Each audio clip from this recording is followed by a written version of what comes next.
What's up, guys? Did you know that Rockstar last released a GTA game in 2013? 9 years ago? At this point, it looks like we're never getting GTA 6.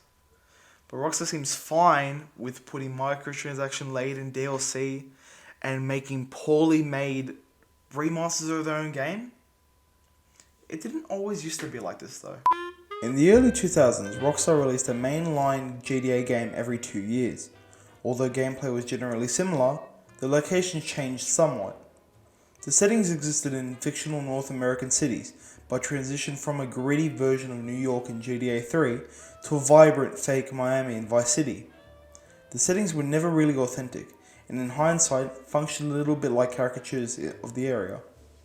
At the time, it was amazing, but in retrospect, can be hard to play. So what if I told you there was a game like GTA with open world, full cinematic gameplay, and basically the storyline of Far Cry 6? And what would you say if I told you that this would have all come out 17 years ago for the PS3 and Xbox 360? And would have been the first AAA game to be set in Latin America?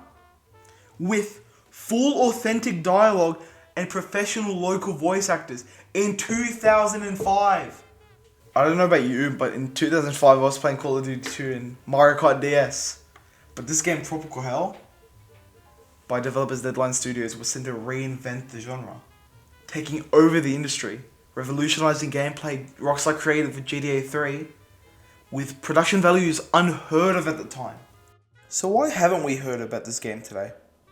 Why is it that today we suffer through update after update of GTA 5 Online instead of more work by Deadline Studios? What happened to the studio, and even more importantly, what happened to Tropical Hell? Stay tuned as I, Chatty Guy, find out.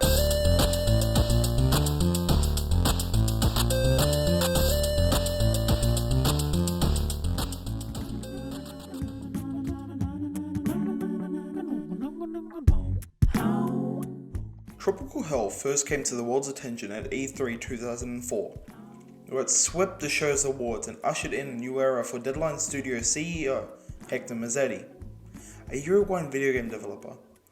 Now, you may not have heard of the Uruguayan video game development scene, and there is a reason for that. The events that would follow over the next few days would forever impact the region and destroy the developer and publisher alike. Despite everyone's amazement at the technical prowess of the demo, recorded in-engine, an anomaly at the time, it was never released, only shown behind closed doors. A search of gaming journalism at the time, like IGN.com, shows no reference whatsoever to Tropical Hell. How did such a technical marvel completely escape the attention of the world's video game press? The answer is, it didn't. Until one of the industry's leading developers got scared and buried the game. From what I could gather, Rockstar was intimidated by the technical advances that made their current release San Andreas look terrible. Even GTA 4, a game that would have come out 3 years later in 2008, would have looked like Nintendo 64 chess compared to Tropical Hell. Actually, more like Lawnmower Man compared to Tropical Hell. A Rockstar insider, under the condition of anonymity, told me that the game would have put the company out of business and make Rockstar a laughingstock within the industry. And remember, Deadline Studios was an independent company. It would have not received the financial backing that a AAA game developer would have received. Rockstar believed that Deadline Studios had stolen their IP, technically remaking Vice City and plagiarizing the Latin American theme. But Tropical Hell was still on a fictional island between Miami and Cuba, and was focused on being authentic, not cartoony. What I take from this is that could it have anything to do with the gritty reboot that Rockstar used to undertake in GTA 4? Had Deadline Studios beaten Rockstar to their own game? Or did Rockstar essentially take Tropical Hell's more serious tone and apply it to its own work in GTA 4? The studio was caught in litigation for several years, and unfortunately I was unable to find any information on what happened to the developers or any other post E3 footage, other than the footage that I sprinkled throughout this video. However, I was able to gain access to a physical prototype for what would have been an exclusive physical copy for the PS3. Obviously, as this is a production prototype, the game just doesn't actually function. but it really shows the care the developer had already put into the project and the innovation. So what do you guys think? Was Rockstar right to kill the game? Did it look too much like Vice City?